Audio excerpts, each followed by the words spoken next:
바쁘실 텐데 이렇게 나와서 섬기는 여러분의 모습이 너무나 아름답습니다. 오늘 간략하게 선교 보고와 그리고 말씀을 전하도록 하겠습니다. 잠시 기도드리겠습니다. 하나님 아버지 감사합니다. 오늘 이 시간에 저희들을 다시 한번 이 자리에 불러 모으셨사오니 하늘의 문을 여신 하나님께서 하늘의 신령한 은혜를 오늘도 내려주셔서 저희들이 주님을 섬기고 또 나아가는 길에 힘들고 피곤하지 않도록 이 밤에 또 힘을 얻어서 나아갈 수 있도록 은혜 베풀어 주시옵시고 성령께서 하나님의 말씀을 확정시켜 주시어서 이 말이 사람의 말이 아니라 바로 하나님의 말씀인 것을 믿고 받으며 또 아름다운 열매로 거둘 수 있는 은혜로 임하게 하여 주옵소서. 부족한 종 이 간증과 말씀을 통해서 아버지 하나님을 영화롭게 하기를 원하며 오직 아버지 하나님의 뜻이 이곳에 이루어지기를 소원합니다. 하나님 영광 거둬 받으시고 뜻이 이루어지게 하옵소서. 예수님의 이름으로 기도하옵나이다. 아멘. 먼저 간략하게 금년도 선교 보고를 드리겠습니다. 금년에도 하나님의 크신 은혜로 2,800여 명을 주님께로 인도하는 역사가 있었습니다. 할렐루야. 그리고 저희 민다나오 지역에 두 군데 지역으로 또 사역이 확장되었는데요. 민다나오에서는 특별히 미전도 종족이라고 부르는 따오속 종족이 있습니다. 이 따오속 종족이 있는 곳이 어디냐면은 민다나오의 제일 떨어진 외딴섬인 따위따위라고 하는 섬에 위치해 있는 종족입니다. 따위따위라는 곳은 어떤 곳이냐? 모슬렘들이 극진 모슬렘 테러리스트가 사람을 유괴하게 되면은 제일 마지막으로 데려가는 섬이 바로 그곳입니다. 그곳에 우리 선교사 부부가 지금 들어가서 사역을 시작하게 되었습니다. 그리고 또 한 가지는 저희들 사말섬에 있는 바자오라고 하는 종족이 있습니다. 바자오 종족은 바다와 해변으로 보트를 타고 다니면서 사는 유랑 부족입니다. 이 사람의 대부분은 모슬렘입니다. 저희들이 사말섬에 우리 선교훈련센터가 있지만은 지금까지 바자오 종족이 있는지를 저희들이 모르고 지냈고 사말시에서조차도 모르고 있었습니다.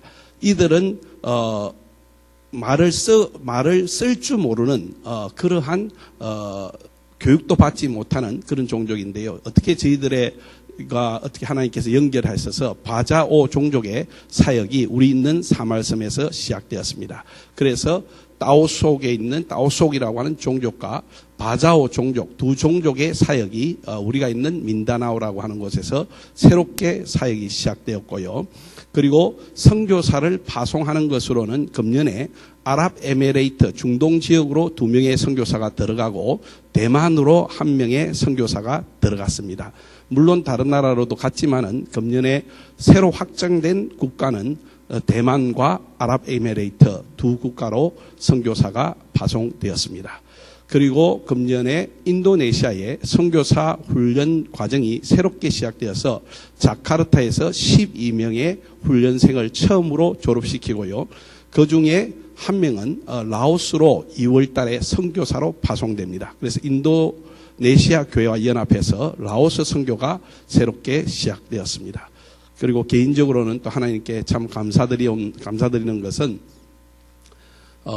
여러 가지 금년에 제일 바빴는데도 불구하고 건강을 이렇게 지켜주신 게 너무나 감사하고요. 또 교회가 함께 연합해서 이렇게 도와주시는 것 너무나 감사를 드립니다. 제가 하나의 영상을 보여드릴 텐데요. 이거는 선교 보고가 아니라 사말섬에 있는 선교사 훈련센터의 홍보 영상입니다. 금년에 새롭게 제작을 저희들이 했는데요. 이것은 영어로 되어 있습니다. 왜냐하면은 여러 나라에서 학생들을 이렇게 모집하기 위한 목적으로 만들어졌기 때문에 그렇습니다. 금년도에 이 비디오를 만들 때 우리 학생들은 필리핀 학생들과 그 다음에 라오스에서 온 학생, 인도네시아, 베트남 그리고 한국 해서 5개국에서 온 학생들이 이번 금년에 훈련을 받았습니다. 그래서 여기에 화면을 보면은 그 5개국 학생들이 있고요. 그리고 조금 얼굴이 까만 파푸아에서 온 형제가 있습니다. 그래서 5개국의 학생들이 금년에 훈련을 받았는데 바로 그것을 영상으로 담아 보았습니다. 먼저 여러분들이 보실 때에 영어로 되어 있으니까 제가 간략하게 설명을 드리겠습니다. 첫 번째 나오는 부분은 제가 있는 사말섬의 광경이고요. 그리고 제가 선교에 대해서 간략하게 소개를 합니다. 선교가 저희들이 하는 일은 뭐냐? 효과적이고 능력이 있는 타문화권 선교사를 훈련시키는 일을 합니다라고 이렇게 소개를 하고요. 그 다음에 우리가 하고 있는 4개월 훈련 선교사 훈련 과정, 3개월 고급 훈련 과정에서 7개월 훈련 과정을 소개하고 그 다음에 우리 훈련 과정을 이렇게 영상에 담아 보았습니다. 한번 보여주시기 바랍니다.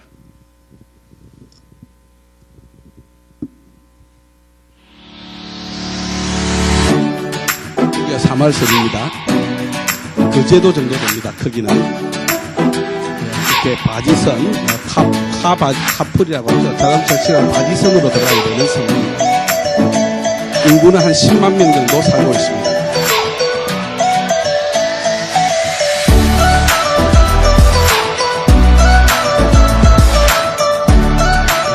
사말섬에 있는 부족입니다.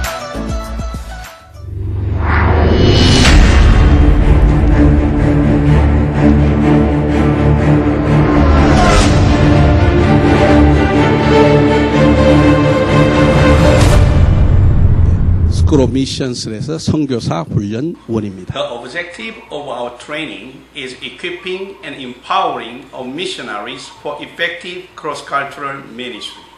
선교사를 양성하는 그러한 과정을 우리가 한번 소개를 했습니다. 두 가지 과정이 있는데 4개월 과정, 4개월 과정은 치료와 회복 그리고 기초를 놓는 일에 집중하고 있고요. 그리고 3개월 고급 과정은 지도자 양성 선교적 관점으로 바라보는 법을 하고 있습니다. 제일 앞에 있는 사람은 라오스 청년입니다. 그 왼쪽은 베트남 국가대표 선수였습니다. 그 뒤에 나오는 학생들은 인도네시아 출신입니다. 수업 과정입니다.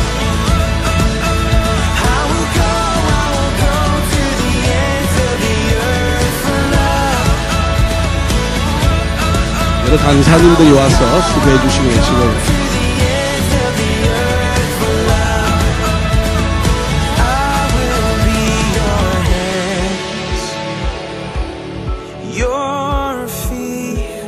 소그룹 활동을 하고 있습니다.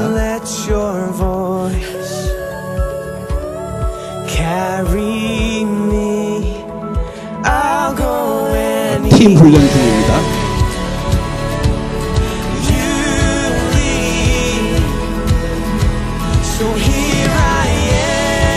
문화의 밤을 가지고 있습니다.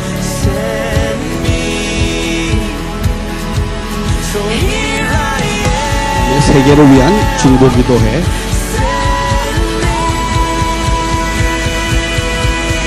채플 시간입니다. 그리고 매년마다 나가는 전도 훈련입니다.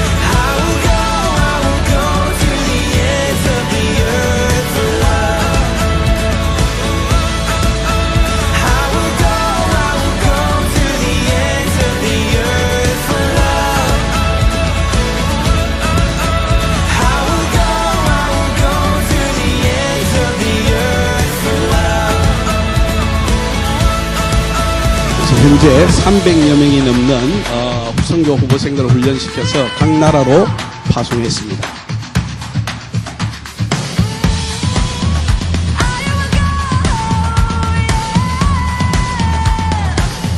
(4월) 첫 주에 항상 훈련이 시작됩니다. 현재 필리핀과 인도네시아에서 훈련 과정을 열어가지고 있습니다. 여러분 사말섬은 그래도 다바오 근처에 있기 때문에 여행 자제 구역이지 여행 금지 구역은 아닙니다. 여러분 오셔도 됩니다. 선교 목적으로. 간단하게 간증드리겠습니다. 여기 나온 학생 중에서 금년에 4명의 학생이 들어왔는데요. 남자 중에서 제가 지금까지 훈련시킨 학생들 중에서 가장 힘들었다 할 정도의 학생들이 필리핀에 이번에 들어왔습니다. 첫 번째는 누가 들어왔느냐면은 베트남에서 자기 할머니가 가정교회의 목사로 있는 분입니다. 그 손자가 있는데 이 손자가 얼마나 문제를 많이 일으키든지 이 가정에 큰 우환거리고 근심거리였습니다. 그래서 어떻게든지 변화시켜 보려고 태국에 있는 신학교에도 보내보고 인도네시아에 있는 신학교도 보내봤지만은 아무 어떤 도움을 얻지 못했어요. 어느 정도의 사람이냐면은 마약과 도박에 빠져 있는 청년이었습니다. 그것도 도박도 적은 도박에 빠진 게 아니라 하루에 500만 원을 그냥 탕진해 버리는, 베트남에서 500만 원이면 상당하잖아요. 집이 휘청할 정도의 그러한 도박벽에 빠져 있는 청년이었습니다. 한 번은 도박빚을 못 갚아가지고 깡패들이 다 쫓아오는데 그 도망을 다닐 정도로 시내에서 굉장한 그 하여튼 문제거리의 청년이었습니다. 그러다가 이 가정교회 할머니인 이분이 저희 선교 훈련원을 갖다가 어떻게 소개를 듣고는 제발 거기 가서 사람이 되라 해서 어떻게 해서 보냈어요. 그런 학생이 한 명이 들어왔습니다. 두 번째 사람은 누구냐면은 라오스에서 온 청년입니다. 이분은 결혼한 분인데요. 그 아내가 이 남편도 역시 도박과 마약에 빠져 있어가지고 당신은 변화되지 않는 이상은 집으로 돌아오지 말라고 쫓아낸 사람이에요. 그래서 집에 들어가지는 못하고 돌아다니다가 인도네시아에 있는 분을 만나가지고 교회에서 분을 만나서 이분이 후원을 해서 다른 곳에서 치료를 받으려 했는데 치료가 안 돼가지고 저희 학교 이야기를 듣고 온 라오스에서 온 사람도 역시 라스베가스에 있어 가가지고 돈을 탕진하기도 하고 마약도 하던 그런 결혼한 남자분이 저희 학교에 들어왔어요. 또 한 명은 누구냐면 인도네시아에서 온 청년인데 이분은 결혼에 한번 실패하고 마약을 손대고 있는 마취과 의사입니다. 우리 선교사를 통해서 복음을 전해 듣고는 자기도 새로운 삶을 살겠다고 저희 학교에 들어왔어요. 그리고 또 한 명은 누구냐면 한국에서 들어온 청년인데 이 청년은 그 목사님이 몇 년 전에 저희 학교를 방문해 가지고 보고는 기억을 했다가 한 청년을 소개가 좀 보내고 싶다는 거예요. 그래서 어떤 청년입니까? 물어보니까 우울증에 문제가 있는 청년이래요. 그래서 막 우울증 정도면은 뭐 별 큰 문제가 아니니까 그럼 보내보세요 해가지고 받았는데 알고 보니까 그냥 우울증이 아니라 이 청년은 자살을 기도했던 적이 있는 군에서도 그 정도의 심각한 우울증을 가지고 있는 청년이었습니다. 뿐만 아니라 그런 문제가 생기게 된 이유는 목에 뒤에 뼈가 있는 척추뼈에 2번, 3번이 붙어서 태어났어요. 중간에 디스크가 없는 겁니다. 나중에 자라가지고 그 문제를 알게 된 거예요. 그러니까 15분을 앉아있지를 못하고 15분을 누워있지를 못해요.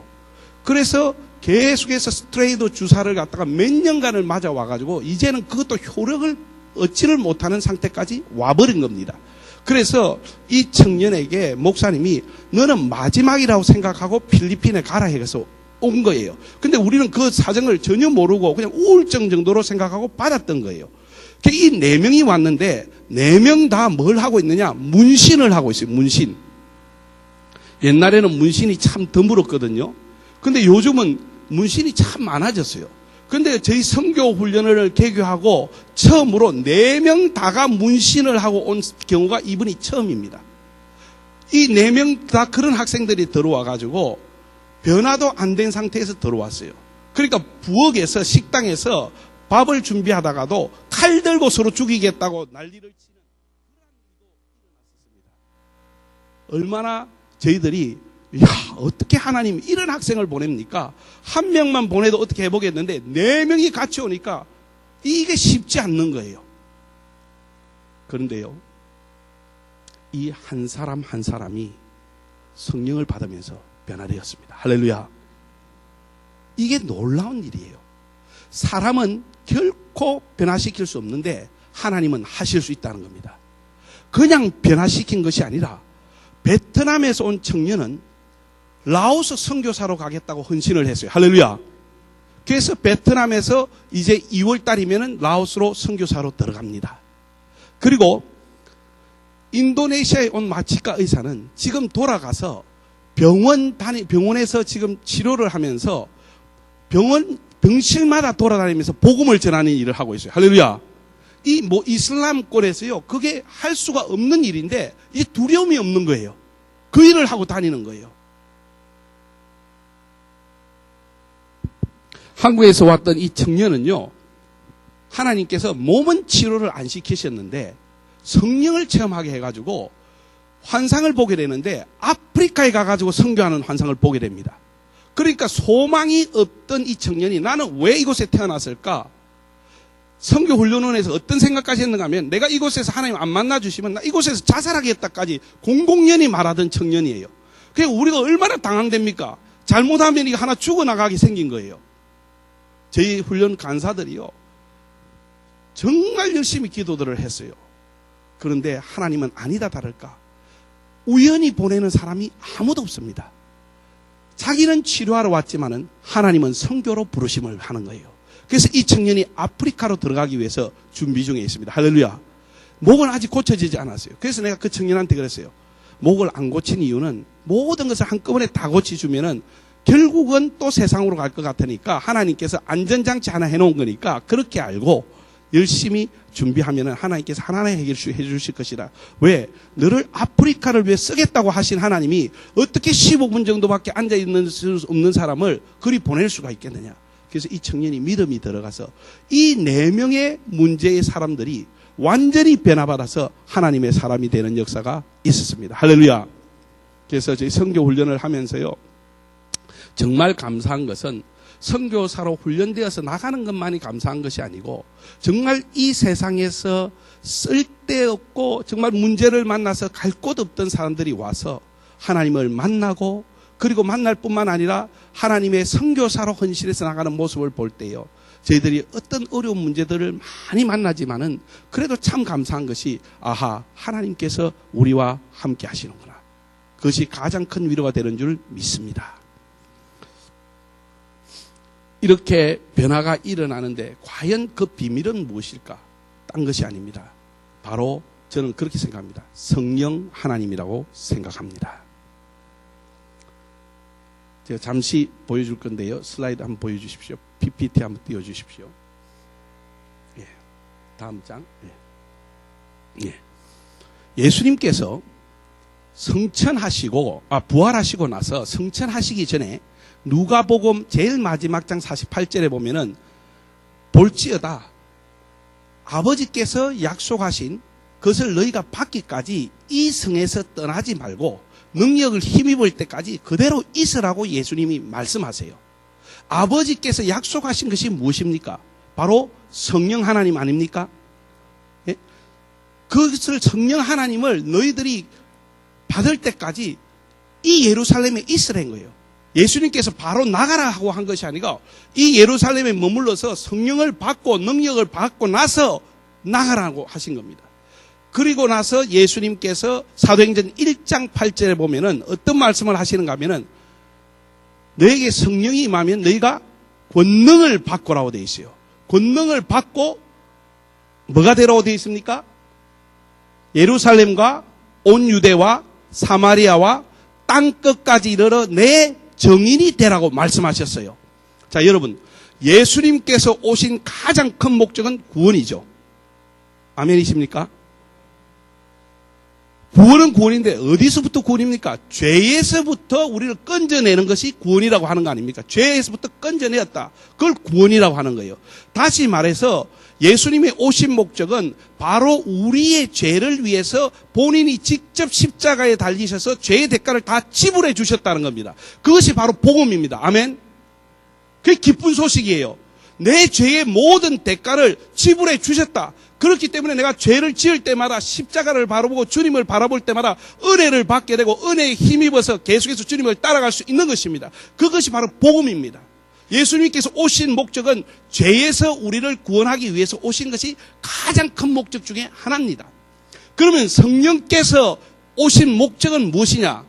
그것은 다른 것이 아니라 정인이 되게 하기 위해서 오셨다는 겁니다. 성령이 임하면 너희가 권능을 받고 뭐가 된다고요? 정인이 된다는 거예요.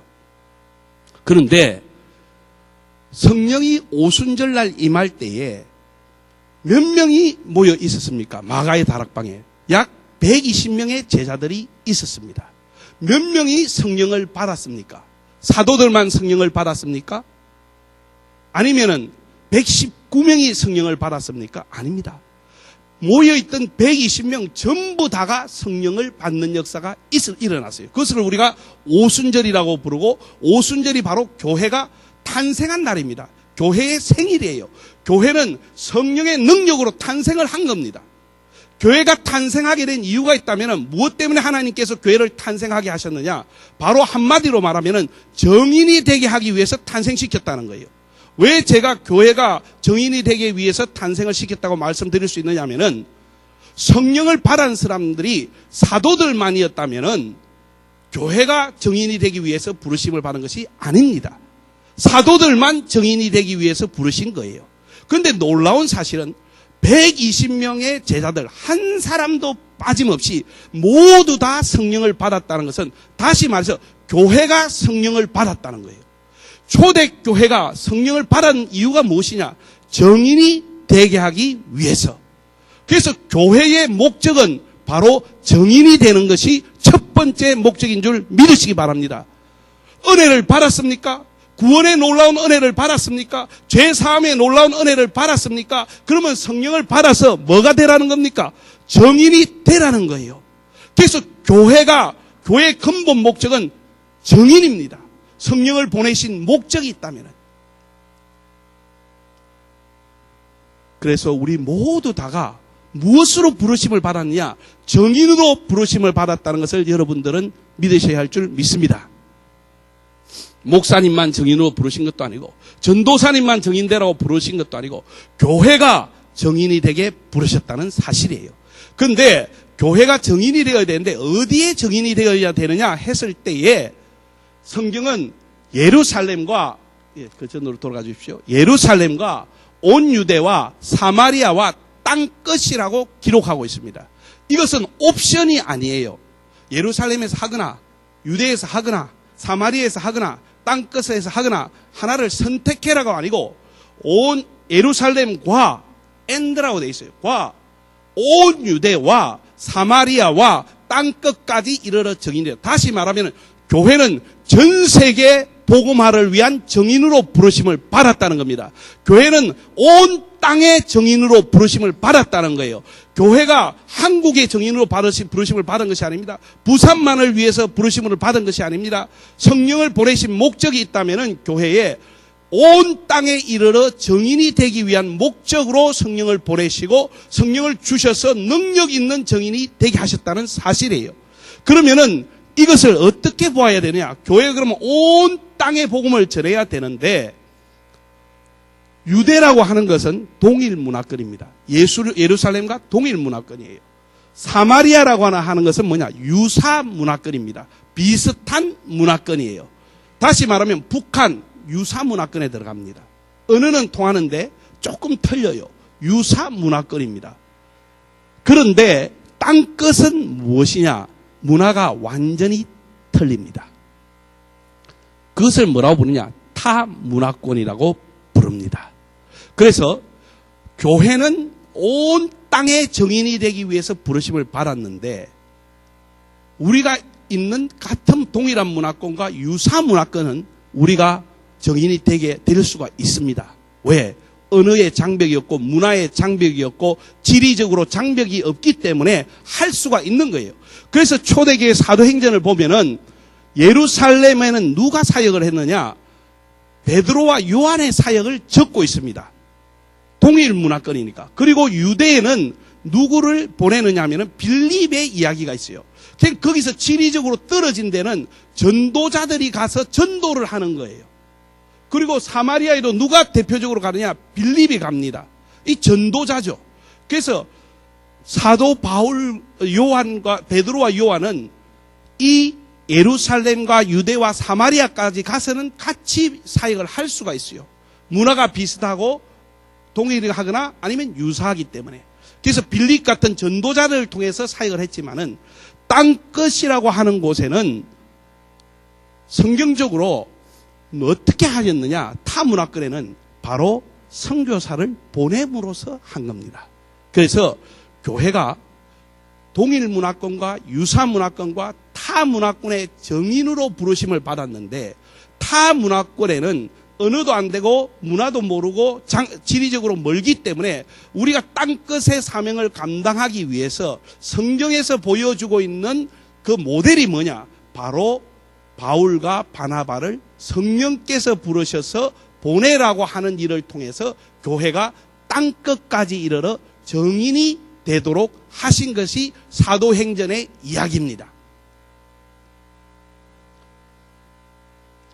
그래서 다시 말하자면 교회는 정인으로 부르심을 받았습니다. 동일 문화권, 유사 문화권, 타 문화권에. 그 중에서 타 문화권 사역을 위해서 전략적으로 하는 성경의 모델이 뭐냐? 선교사를 파송하는 일이고, 이를 통해서 교회가 땅끝까지 이르러 정인이 되는 일을 감당하게끔 해놓은 것이 바로 사도행전의 이야기입니다.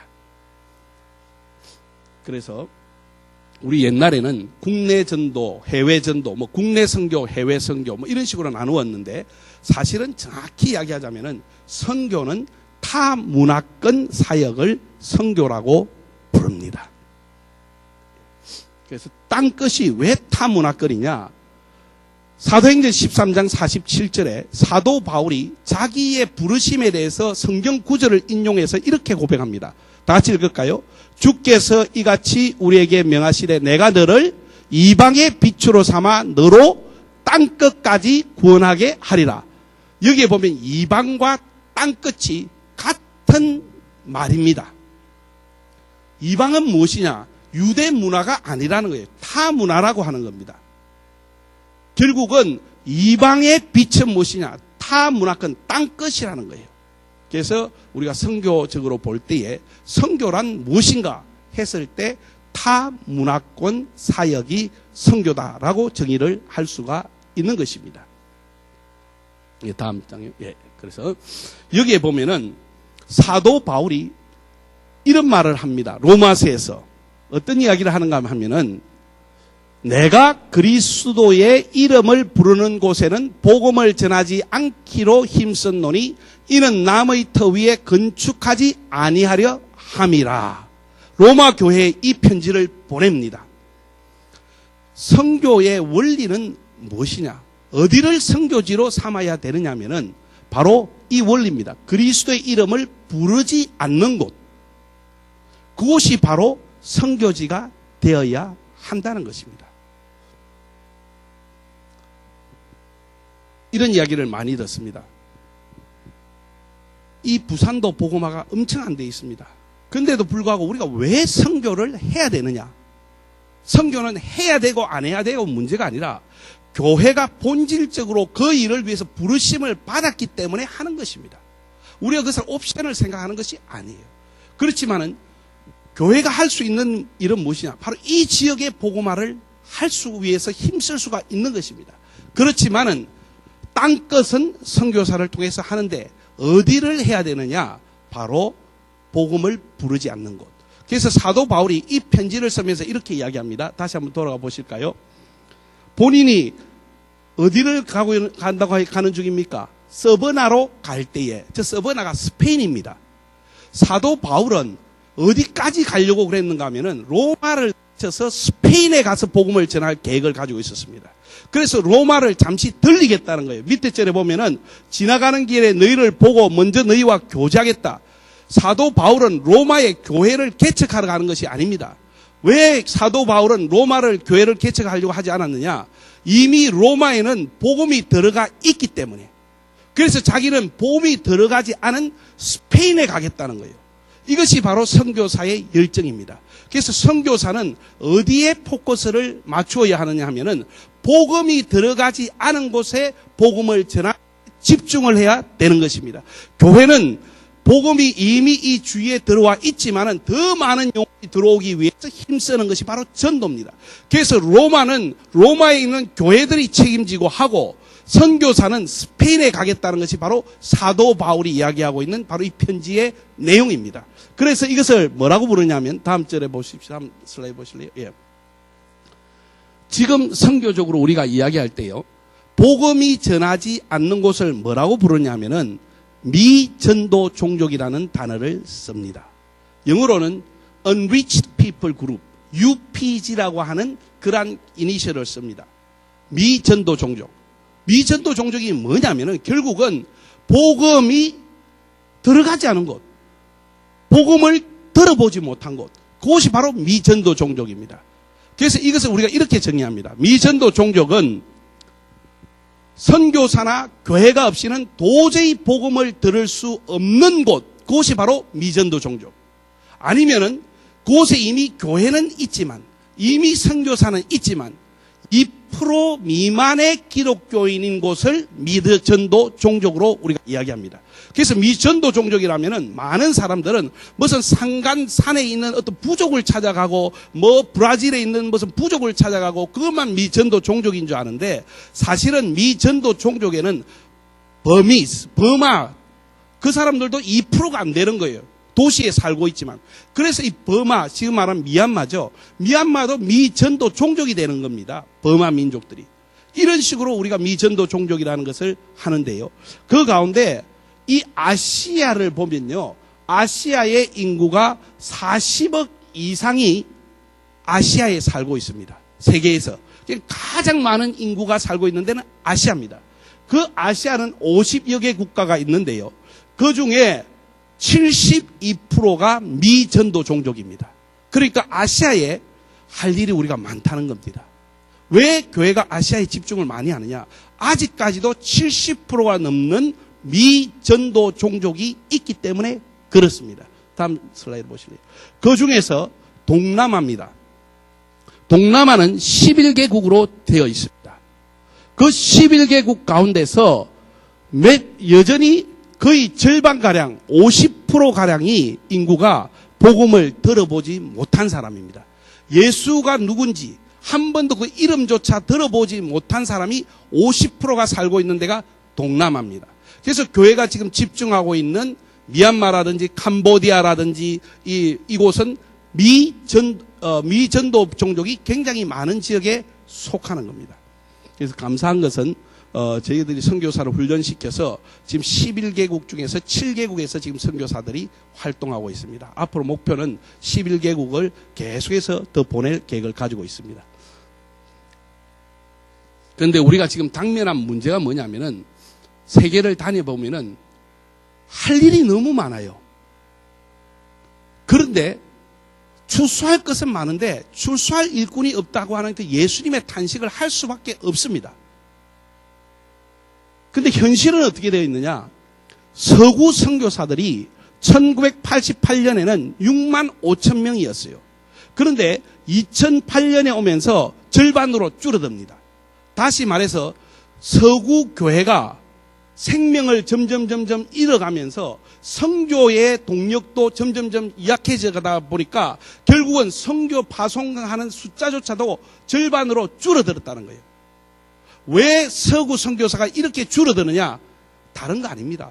신학이 없어서 그렇습니까? 아닙니다. 좋은 신학교들 다 서구 사회에 있습니다.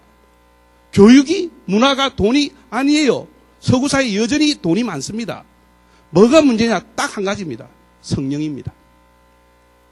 왜 이런 말을 하냐며 여러분 계시록 한번 보십시다. 계시록 20 제일 마지막 장입니다. 한번 다 같이 펴보시겠습니다. 22장 17절 말씀해 보면요. 이래 되어 있습니다. 22장 17절 다 같이 읽겠습니다.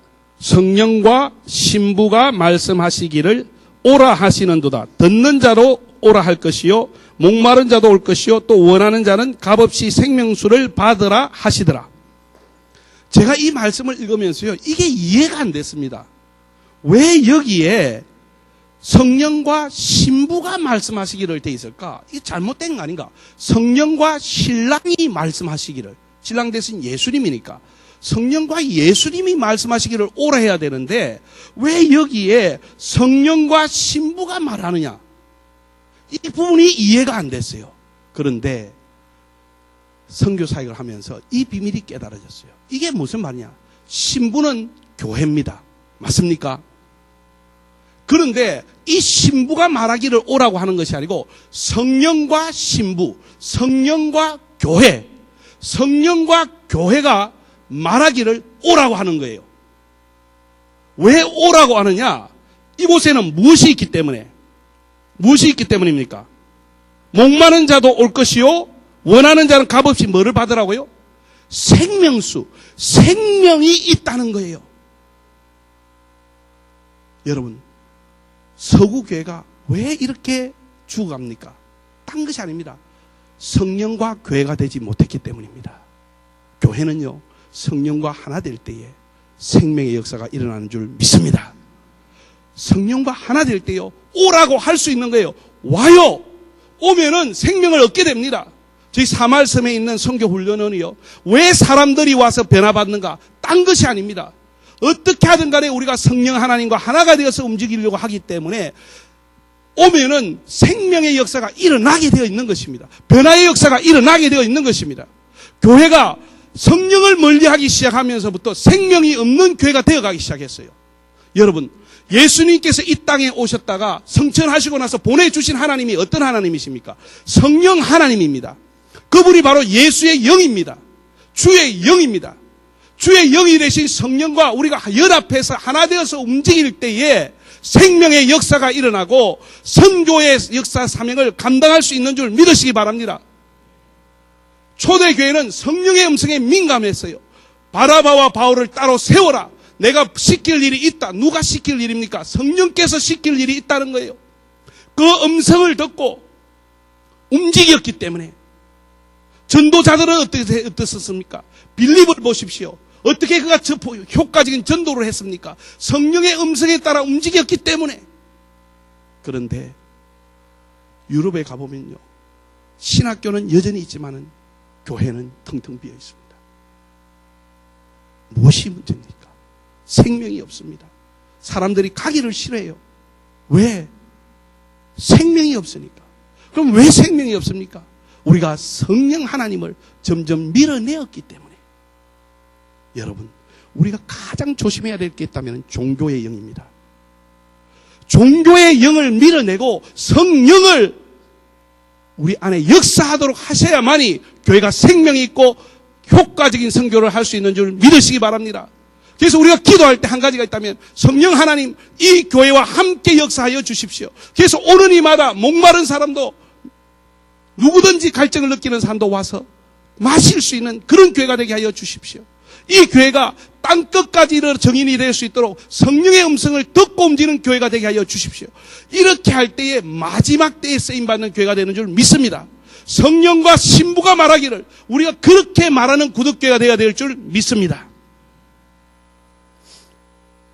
시간이 좀 갔지만은 계속해서 슬라이드 보면요. 예.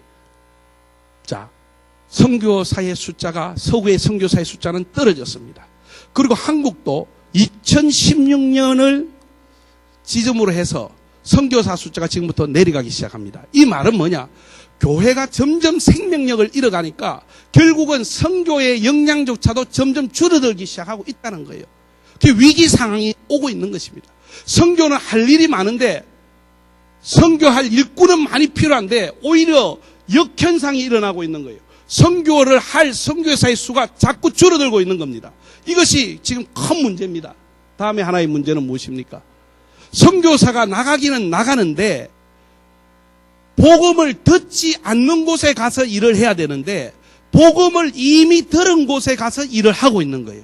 교회에 있는 곳 옆에다가 교회를 세우는 거예요.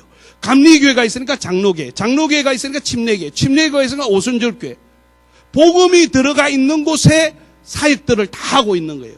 그것이 70% 이상의 선교사들이 복음이 이미 들어간 곳에 일을 하고 있고, 진정 복음이 안 들어간 곳에 사역하고 있는 선교사는 안타깝게도 2.4%밖에 안 된다는 겁니다.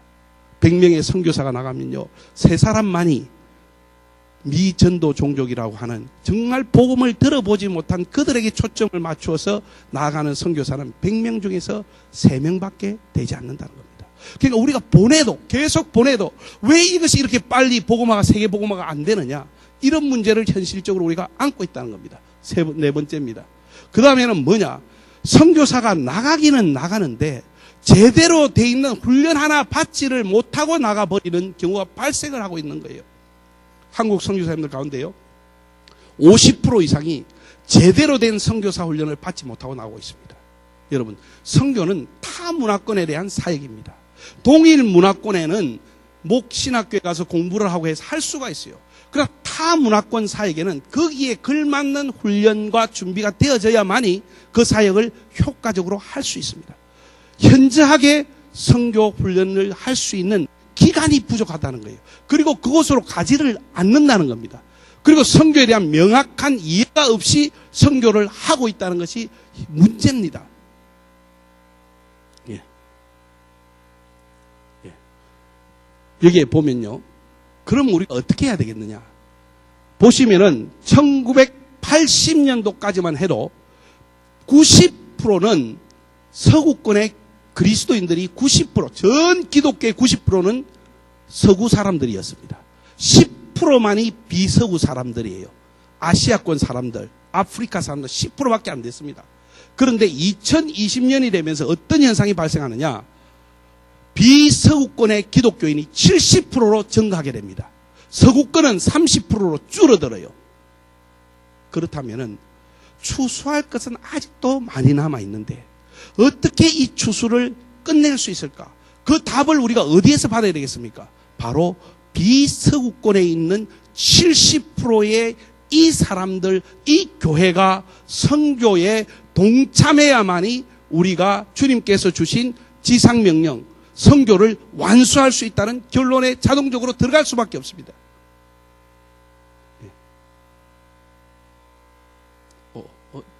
돌아갔어요. 예. 예.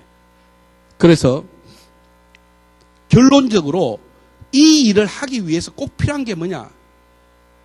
아시아권에서, 비서구권에서 일꾼들을 일으켜야 되는데 그냥 일으키면 안 되고 훈련을 시켜야지만이 제대로 된 선교 방향을 가지고 움직일 거 아닙니까?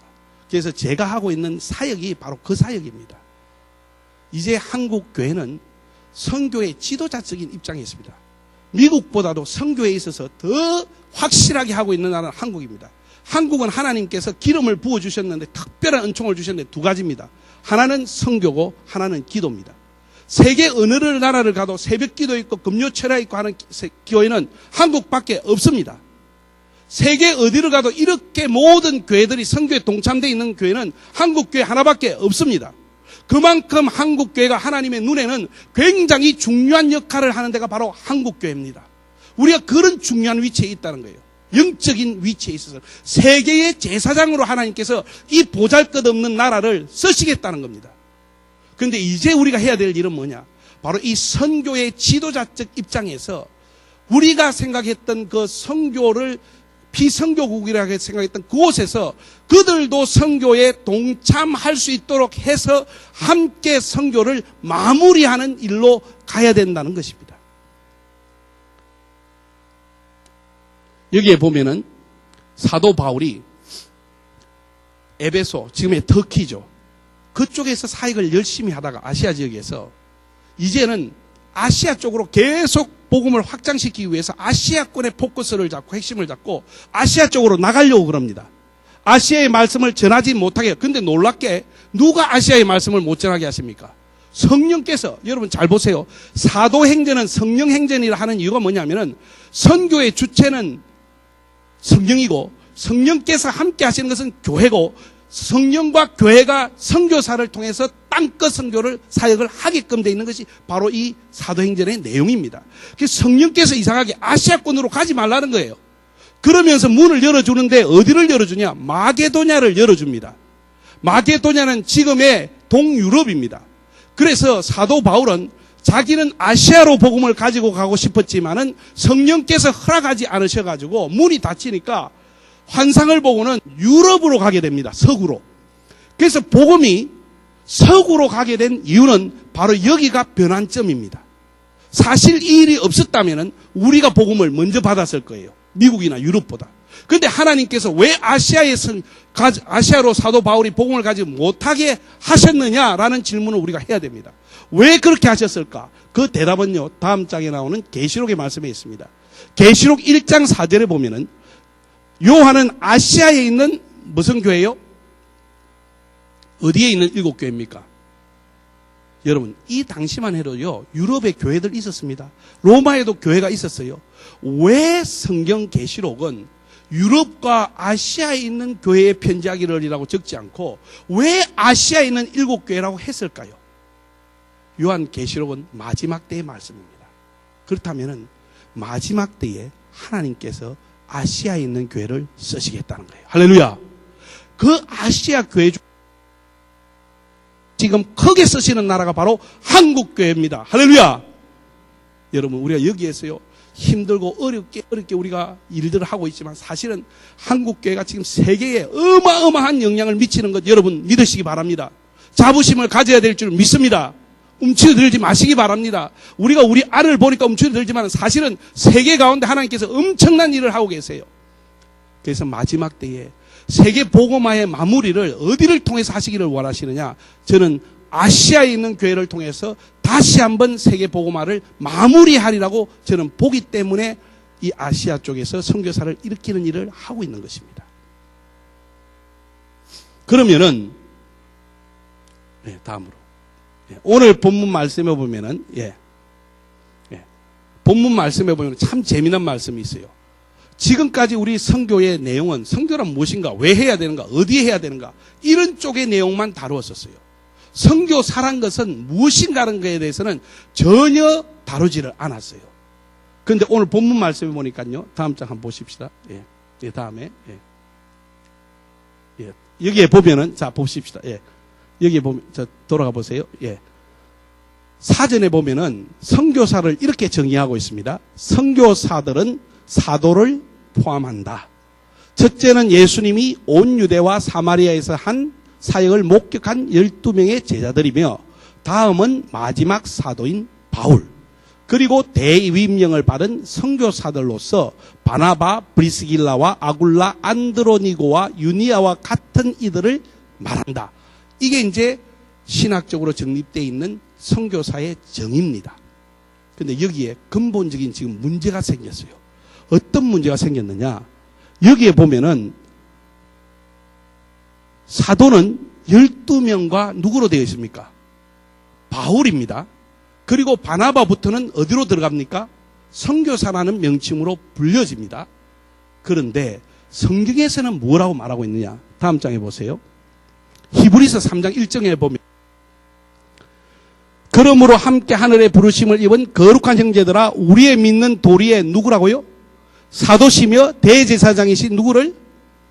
예수님이 누굽니까? 사도라고 하고 있는 거예요. 이게 놀라운 말입니다.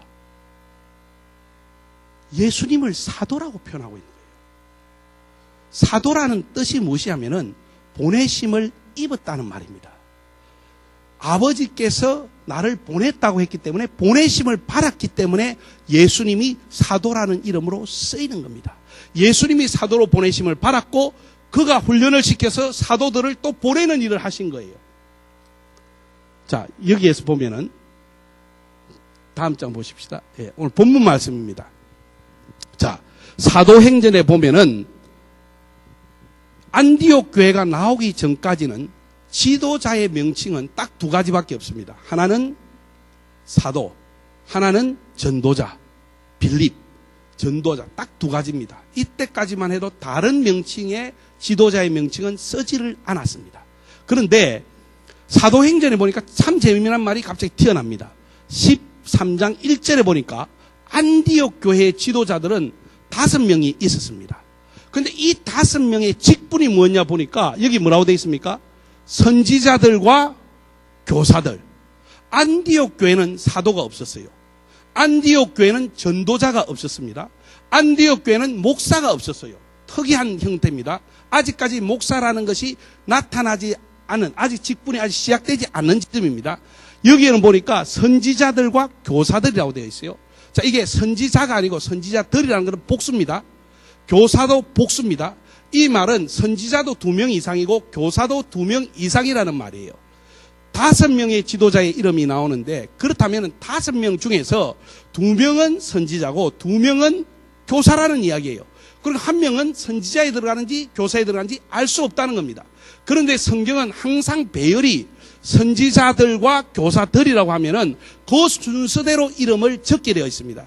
그것을 따르자면은 바나바와 시몬은 어디에 들어갑니까? 선지자에 들어가는 거예요. 그리고 세 번째 사람인 여기에 보면은 루기오가 나옵니다. 루기오는 어디에 들어가는지 몰라요. 선지자일 수도 있고 교사일 수도 있어요. 그러나 끝에 2명의 이름이 더 나오는데 누구냐면 마나엔과 사울입니다. 그럼 마나엔과 사울은 안디옥 교회에서 어떤 직분을 감당했느냐? 교사로서의 직분을 감당한 거예요. 여러분들이 생각하실 때 선지자면 예언을 해야지 되는데 예언만 하는 것이 선지자가 아닙니다. 바나바는 교회 격려하는 사역, 위로하는 사역, 그것을 선지자라고 그 당시에도 했던 것입니다. 그래서 교회 안에 교회를 위로하고 격려해주는, 권면하는 이러한 사역자 중에 한 사람이 누구냐? 바나바였고, 또 한 사람은 바로 시몬이라고 하는 아프리카 사람이었던 겁니다. 이 2 사람은 선지자로서 사역을 했고, 또 2 사람은 교사로서 사역을 했어요. 바울은 안디옥 교회로 가서 무슨 일을 했냐? 가르치는 교사의 역할을 한 겁니다. 그런데 사도행전 14장 14절 보세요. 뭐라고 되어 있습니까? 뭐라고 되어 있습니까? 다음 장에 가서 뭐라고요? 2 사도 뭐라고요? 바나바와 바울. 자, 그러면 바나바가 뭡니까? 사도라고 되어 있잖아요. 바울이 뭐라고 되어 있습니까? 사도예요. 갑자기 14장에 가서 사도라는 말이 등장을 합니다. 그런데 우리가 가지고 있었던 사전적인 용어로는 바울이 마지막 사도로 알고 있었는데, 사도행전은 기록하기를 바나바도 사도라는 거예요. 여기에서 이제 문제가 걸려버린 겁니다. 어떻게 바나바가 사도가 될 수 있는, 무슨 일이 있었기에? 바로 그것은 안디옥 교회에서 사역하던 5명의 지도자가 기도하는 중에 성령께서 바나바와 바울을 뽑으셔서 어떻게 하랍니까? 교회가 파송하라. 땅끝 선교를 위해서, 이방인 선교를 위해서, 타문화권 선교를 위해서. 그래서 그들이 안수하고 뭘 했다고요? 보냄을 받은 겁니다. 보냄을 받았다는 뜻이 뭡니까? 사도. 그래서 이때부터 사도행전을 기록하는 누가는 바나바를 뭐로 표현을 하고 있는가 하면 사도로 표현을 하고 있는 거예요. 선교사라는 것은 굉장히 중요한 역할을 하는 것입니다. 그러면은 바울과 바나바가 새로운 사도냐? 성경은 여기서 끝나 있느냐? 그렇지가 않아요. 다음에 한번 보십시다. 에베소서, 데살로니가 전서 1장 1절에 보면은 사도 바울이 데살로니가 교회에 편지를 씁니다. 편지를 쓸 때에 편지 쓰는 주체가 누구냐? 바울과 실루아노와 디모데는 세 사람이 데살로니가 교회에 편지를, 우리가 아는 신라죠. 세 사람이 편지를 씁니다. 그런데 데살로니가 전서 2장에 가면은 이런 말을 하고 있습니다. 우리가 그리스도의 뭐로요? 사도로. 여기서 우리는 누굽니까? 바로 바울을 이야기하는 것이 아니라 바울과 실라와 디모데를 말하고 있는 것입니다. 그리고 사도라고 되어 있는데 사실 원어나 영어는 apostles라고 하는 복수형을 쓰고 있습니다. 사도들이 맞습니다.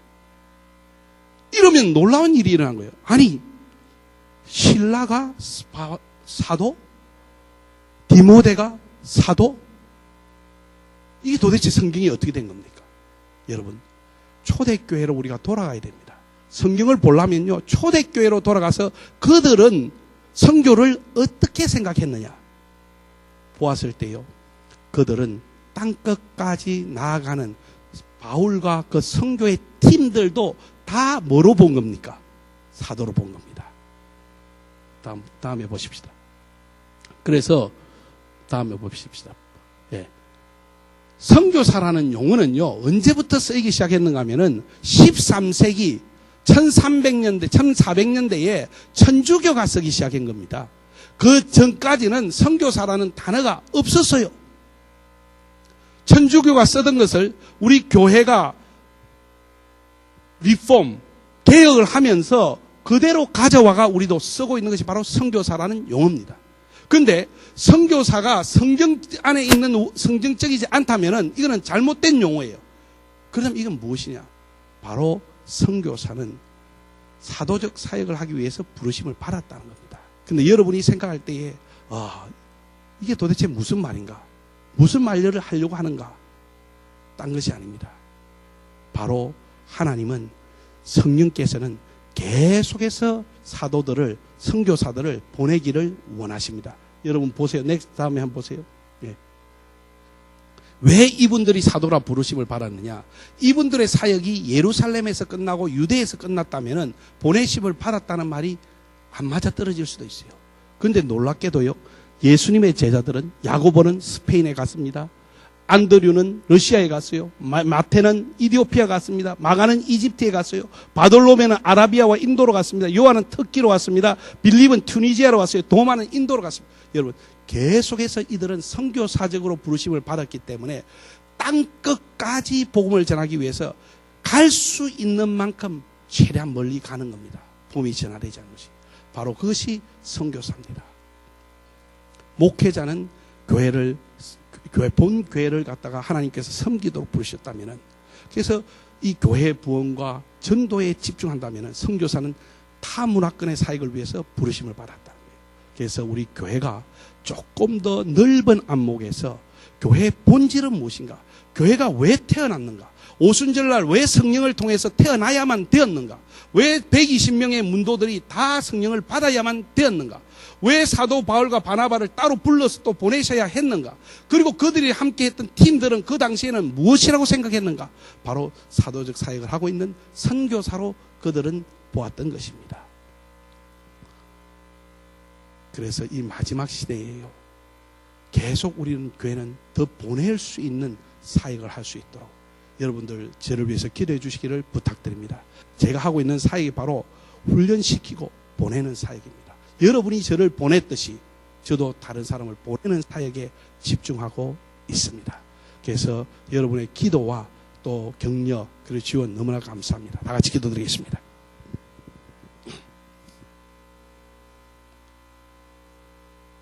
이 시간에 기도할 때요, 우리 한번 감사기도 합시다. 한국교회가 침체되고 힘들어진 것 같지만은 그래도 여전히 한국교회는 하나님께서 세계 가운데, 세계 기독교 역사에 지금까지 있지 않았던 놀라운 그러한 일을 하고 계십니다. 바로 하나님은 여러분 한 사람 한 사람을 그렇게 쓰셨던 것입니다. 여러분의 그 수고와 기도가 세계 가운데 제사장의 역할을 할 수 있는 그런 교회로 일어날 수 있게 된 것입니다. 여러분의 지나왔던 섬김의 교회를 섬겼던 그 삶들은 결코 헛된 것이 아닙니다. 여기에 영향력을 끝난 것이 아니라 세계 가운데 영향력을 미치고 있다는 것을 여러분 꼭 기억하시기 바랍니다. 여러분은 하나님의 놀라운 일들을 하고 계십니다.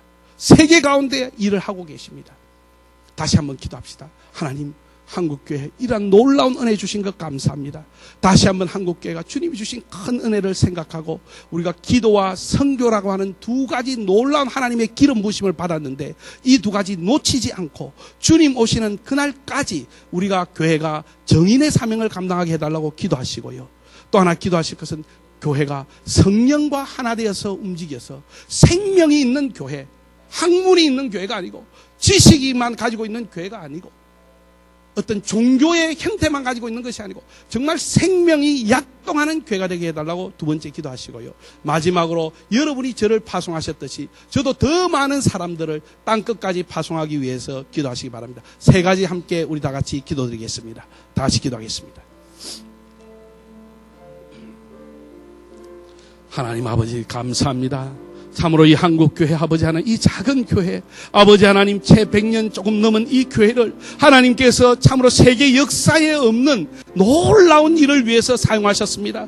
가장 기도를 많이 하고 가장 선교를 많이 하는 참으로 이런 놀라운 아버지 교회로 만들어 주셨습니다. 하나님 세계 위에 참으로 머리에 있게 하시고 지도자가 되게 하시고 제사장이 되게 하시고 복의 근원이 되게 하신 이 놀라운 축복을 저희들이 받았습니다. 그런데 아버지 하나님, 저희들은 지금까지 아버지 하나님 이 놀라운 일을 하고 있으면서도 우리가 무엇을 하고 있는지 모르고 지나가는 때가 많았습니다. 하나님, 이 역사에 없는 이 놀라운 일들을 저희들에게 맡겨주신 것 감사합니다. 하나님, 이 일을 바로 주님이 오시는 그날까지 저희들이 감당할 수 있게 주님 도와주시기를 원합니다. 하나님이 한국교회에 다시 한번 기도의 영, 중보의 영, 도구의 영 다시 한번 허락하여 주시고, 저희가 세계를 품고 온 땅을 품고 아버지 하나님 열방을 위해서 기도하는 그러한 교회로 다시 한번 일어날 수 있게 도와주시고, 이 기도의 영이 다음 세대로 연결되어서 아버지 하나님이 기도가 끊이지 않는 그러한 교회가 되게 도와주시옵시고, 아버지 하나님이 선교에 이 놀라운 기름 부음을 부어주셨는데 아버지 저희들이 뒤로 물러서지 않고 아버지 어려움과 역경 가운데서도 더 앞으로 나아가는 그러한 한국교회,